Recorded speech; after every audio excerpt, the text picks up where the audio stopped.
अब देखिए, आतंकवाद के खिलाफ भारत की इस तैयारी को लेकर पाकिस्तान का संयुक्त राष्ट्र की शरण में जाने वाला दांव उल्टा पड़ गया है और संयुक्त राष्ट्र परिषद ने पाकिस्तान को न केवल लताड़ लगाई बल्कि उसकी परमाणु हथियारों के इस्तेमाल वाली धमकी को भी आड़े हाथों लिया।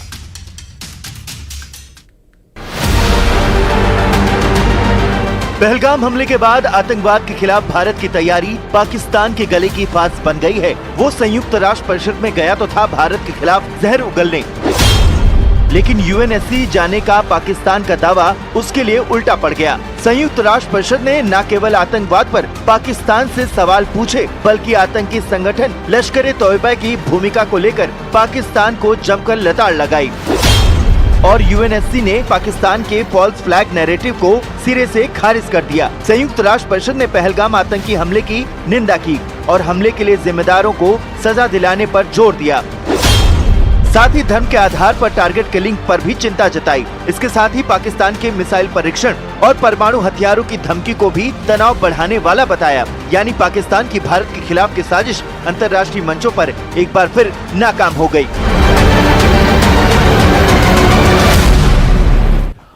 और इस वक्त बड़ी खबर है, पहलगाम आतंकी हमले को लेकर ही बड़ा खुलासा हुआ है। जम्मू और कश्मीर में आतंकियों के 70 ठिकानों का भांडाफोड़ हुआ है। दरअसल पहलगाम हमले से जुड़ा ये बड़ा खुलासा है। जम्मू कश्मीर में आतंकियों के ठिकानों का भंडाफोड़, 70 ऐसे ठिकाने पहाड़ और जंगलों में आतंकवादियों के मिले हैं। आतंकियों के कई ठिकानों में महीने भर का राशन तक मिला है और सुरक्षा बलों ने सभी आतंकी ठिकानों को ध्वस्त कर दिया है। यह बहुत बड़ा अपडेट है। देखिए, महीने भर का राशन पानी लेकर आतंकी अपने ठिकाने बनाकर रह रहे थे। 70 ऐसे ठिकाने जिनका भंडाफोड़ सेना की तरफ से, जवानों की तरफ से किया गया है और इन सभी आतंकी ठिकानों को ध्वस्त कर दिया गया है। सुरक्षा बलों को यह बड़ी कामयाबी और पहलगाम आतंकी हमले पर यह बहुत बड़ा अपडेट है। एक्सक्लूसिव तस्वीरें न्यूज़ 18 आप तक पहुंचा रहे। देखिए क्या क्या सामान लेकर इन ठिकानों पर रह रहे थे आतंकवादी, जिन सभी ठिकानों का भंडाफोड़ सुरक्षा बलों ने कर दिया है।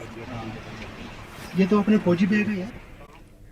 तो पाकिस्तान के साथ जारी तनाव के बीच भारत ने जबरदस्त तैयारी कर ली है। कल ही केंद्रीय गृह मंत्रालय ने कई राज्यों को नागरिक सुरक्षा का मॉक ड्रिल करने का आदेश दिया है और ये मॉक ड्रिल कल एक साथ भारत के 244 जिलों में की जाएगी। इस दौरान हवाई हमलों की चेतावनी देने वाले सायरन भी बजाए जाएंगे।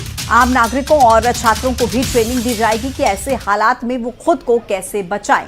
ब्लैकआउट के वक्त क्या उपाय होंगे, इसका भी ड्रिल किया जाएगा और अहम संस्थानों को कैसे सेव किया जाएगा, इसकी तैयारी भी परखी जाएगी। साथ ही ऐसे हालात से कैसे बाहर निकला जाए, उसका भी अभ्यास किया जाएगा।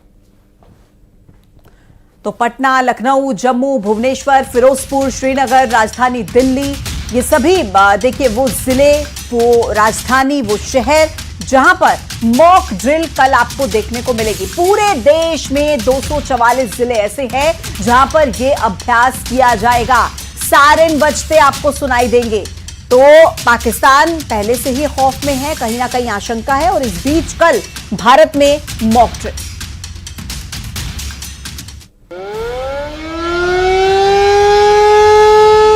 दिल्ली से लेकर मुंबई और गांधीनगर से लेकर अमृतसर जैसे देश के तमाम शहर और गांव कस्बों में 7 मई की तैयारियां शुरू हो गई हैं। 7 मई को देश भर में मॉक ड्रिल होगा। हवाई हमले की चेतावनी देने वाले सायरन बजेंगे।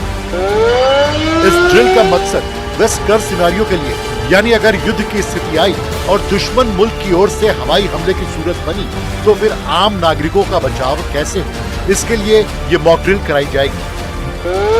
मॉक ड्रिल के दौरान एयर रेड वार्निंग सायरन बजाए जाएंगे और आम नागरिकों और छात्रों को इस बात की ट्रेनिंग दी जाएगी कि दुश्मन के हमले के वक्त खुद की सुरक्षा कैसे करें।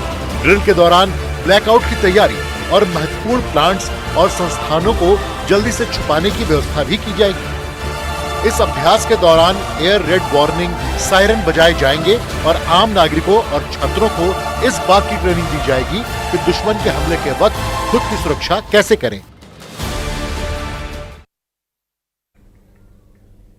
और अब सवाल ये हो जाता है कि जब जंग का सायरन बजे तो आप आखिर करें क्या? सायरन की आवाज सुनते ही आपको घबराना नहीं है। अपने परिवार के सभी सदस्यों को इकट्ठा करें और स्थिति का आकलन करें। सरकारी रेडियो, टेलीविजन या इंटरनेट के जरिए आधिकारिक निर्देशों का पालन करें।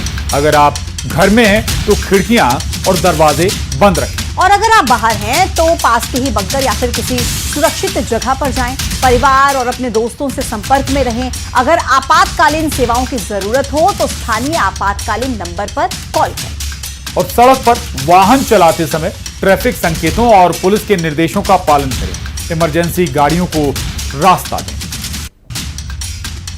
तो चलिए, आपने ये देखा कि क्या आपको करना है, लेकिन ऐसे में जरूरी ये भी जानना है कि युद्ध की स्थिति में सायरन बजने पर आपको क्या नहीं करना है, ये भी आपको बता दें।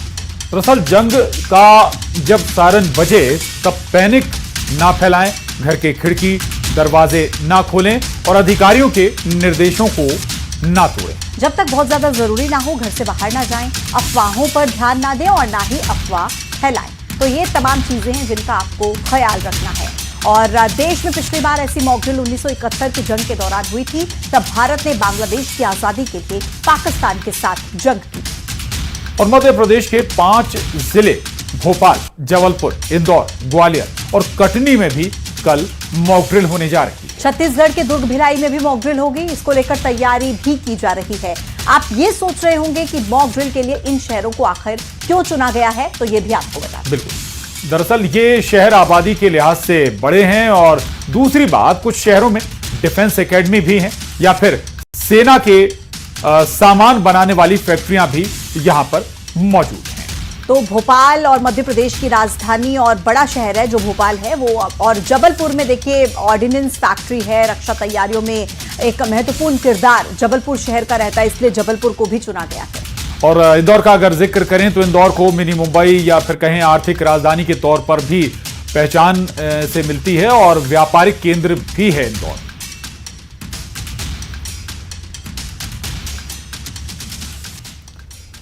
और पहलगाम आतंकी हमले पर बाबा बागेश्वर ने कहा है कि भारत